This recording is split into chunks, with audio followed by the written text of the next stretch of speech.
Greetings, everyone. I am Jeanette Long, and I serve as a senior leadership advisor.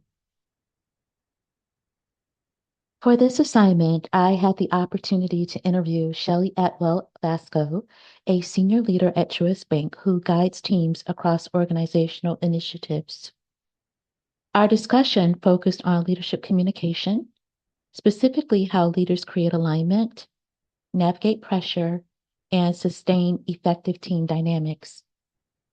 What emerged was a deeper understanding that communication is not simply message delivery.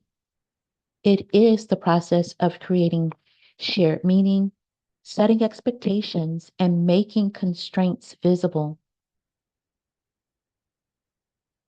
One of the most significant insights was the distinction between communicating information and creating shared understanding.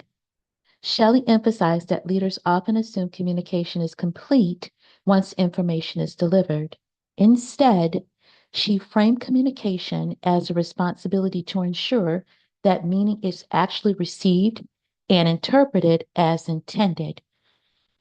She shared that she asked team members to repeat back their understanding in their own words, recognizing that clarity is not guaranteed simply because a message was sent. For me, this reinforced a simple but important truth. Communication is not transactional, it is iterative, and it requires validation. A second insight centered on communication under pressure. Shelley noted that clarity is often the first casualty in high pressure situations. As urgency increases, people tend to move into a fight or flight response, prioritizing speed over precision. As a result, communication becomes compressed, assumptions increase, and alignment begins to erode, even when intentions are aligned. This highlights a key leadership responsibility to slow down just enough to preserve clarity, even when speed is required. Another strong insight was the distinction between visible and invisible communication breakdowns. Visible breakdowns are easier to identify, such as deliverables that miss expectations.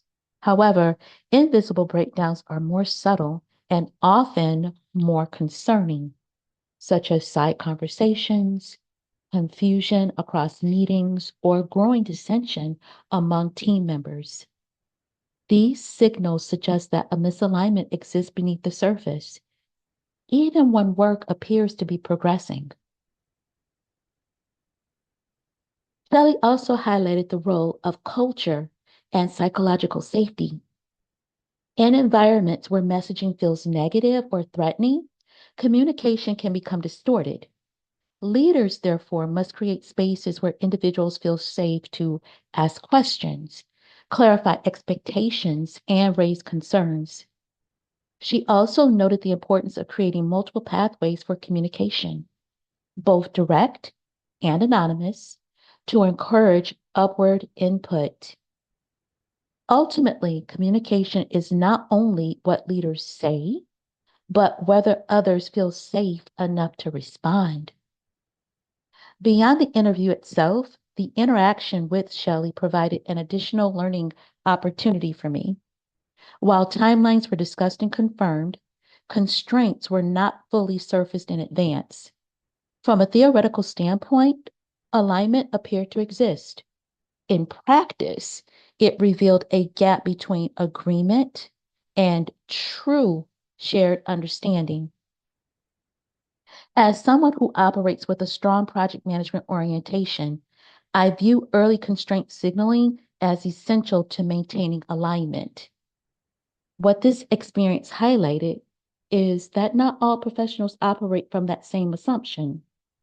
Some prioritize delivery, even under constraint, without explicitly communicating limitations up front. This creates what I would describe as latent misalignment, where expectations appear aligned on the surface, but underlying capacity is not fully visible. The key takeaway for me is this. Effective leadership communication requires not only confirming timelines, but ensuring that constraints, capacity, and assumptions are made explicitly. Because without that, teams risk operating under a shared illusion of alignment. In reflection, this experience deepened my understanding that effective leadership communication requires more than clarity of message. It requires validation of understanding, visibility into constraints, and a shared commitment to alignment. Ultimately, communication is not complete when a message is delivered. It is complete when meaning, expectations, and constraints are fully shared. Thank you for your time.